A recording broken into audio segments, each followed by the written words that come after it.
I just want to make a quick video about good news. You may know what I'm talking about if you've gone to some of the links that are in my previous videos, if you've cared enough to take out the spaces if they're still there, and cut and paste up into the search page. But if not, I'll just tell you.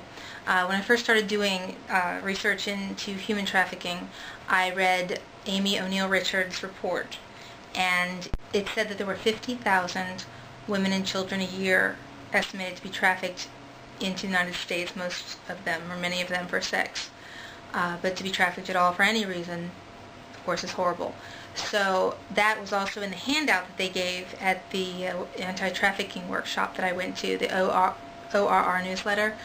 It said 50,000 women and children, and that was, I think, a year later or so that I went there, and it said 50,000, and they said that they were behind because this had been growing and networks had been growing. The organized crime had networks set up, and that they had found out about it late. The FBI, counsel for the FBI was talking, and they were like, we found out late, and that they were so far behind. But within the next couple of years, the number reported to be being brought into the United States went down to 17,500. That's still way too many, but it's a lot less than 50,000. And I don't know why the number dropped like that when they were so far behind, but maybe they lied about that to throw some people off their guard, and I don't know. I really don't know why or how that happened. They didn't say. Maybe the number was higher and was inflated, the first number, the 50,000, and that wasn't indeed the case, which I hope.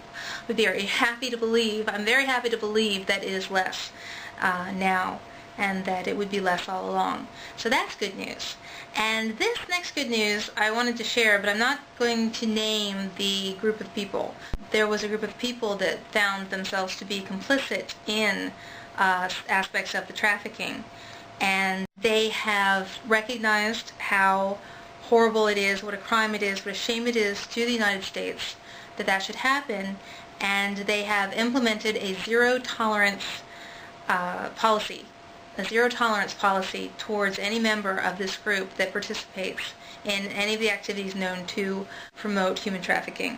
And so that's a wonderful thing. I am very happy that that has happened. I just wanted to dwell on something positive, because I'm always talking about how it's a very negative thing. In fact, in the report that I just printed, they said it's a very dark thing that nobody really wants to think about or talk about, but we have to. It needs to be illuminated, and it needs to be ended, because it is a security risk, a national security risk. It spreads disease, and we'd all be a lot better off without it. I'm glad it's down. The number being trafficked into the country is way down, and zero tolerance towards it is a great policy.